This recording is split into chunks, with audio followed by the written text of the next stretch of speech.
Restaurant L'Artesana venim a presentar-vos unes receptes de cuina d'aprofitament.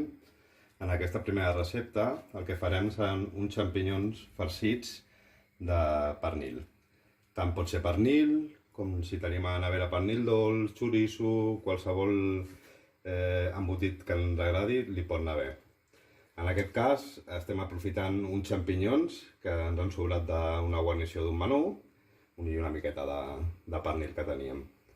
Bé, per començar, el que farem és posar els xampinyons en una planxa, en una paella, amb una miqueta d'oli i els anirem posant perquè es vagin coent. Com veieu, els hem tret les cues, però tampoc les tirarem. Aquestes cues les aprofitarem pel farcit.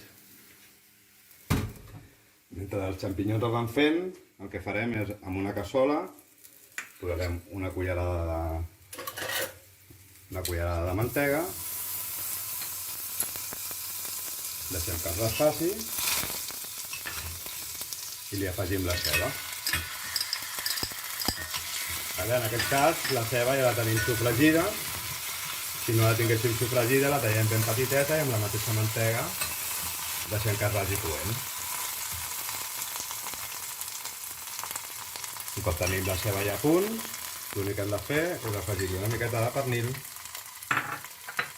i totes les cues dels xampinyons que tenim picadetes.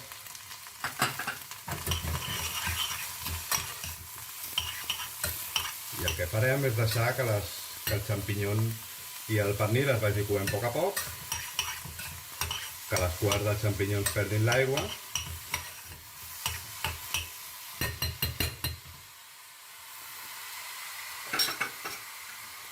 Mentre això es va fent, el que farem és posar-li una miqueta de sal als xampinyons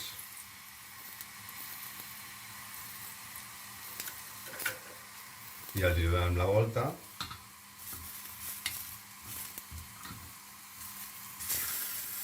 que es vagin fent.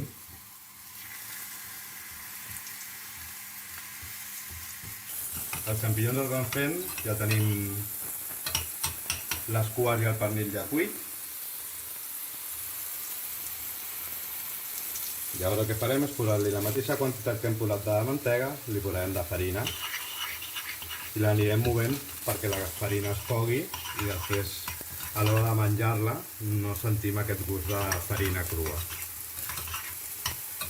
Com veurem, es va fent com una pasteta, que això és com si féssim una beixamel i en això se li diria el rux, que és la barreja de la mantega i la farina a parts iguals. Un cop l'hem deixat coure una miqueta la farina perquè no quedi crua i el que ens quedarà és anar-li posant llet a poc i fent que emulsioni amb la ceba i el pernil i aconseguirem una beixamel de pernil. I això és el que farem servir després per farcir els xampinyons. Hem de veure que aquesta massa ens quedi agafadeta, però tampoc molt dura. I que li anirem posant llet a poc fins que aconseguim la textura desitjada.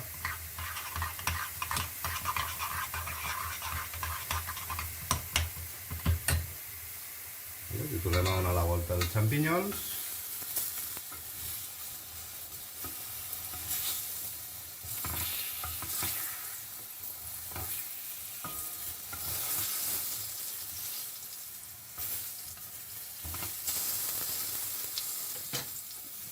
I ja per últim els hi posarem una goteta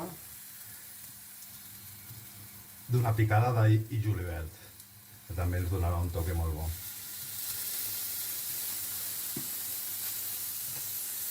És important a les cuines, i sobretot a les cuines dels restaurants, aprofitar tot allò que ens va quedant.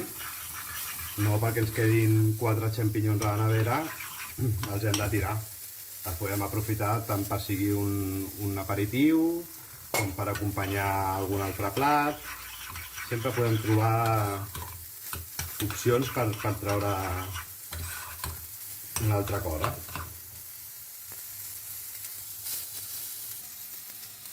Vale, ara ja tenim els xampinyons ben cuits i el que farem és amb la mateixa aigua que ens ha deixat anar de la cocció la mantindrem. Això també ens donarà molt bon gust.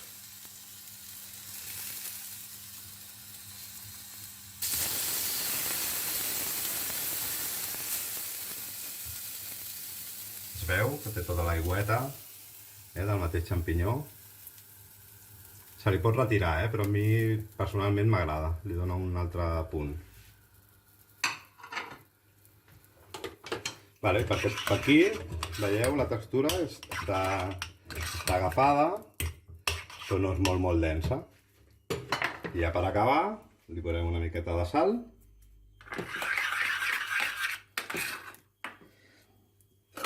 I ja només serà qüestió d'anar farcint els xampinyons.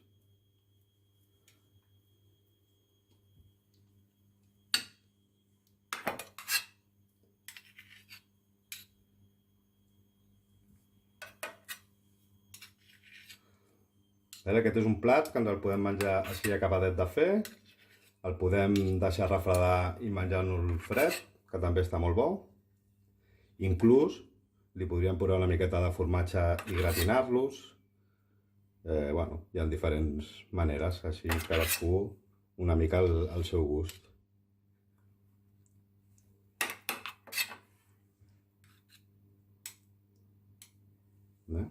I heu vist que amb 4 xampinyons que ens havien sobrat i una miqueta de pernil hem aconseguit fer un plat d'aprofitament superbo.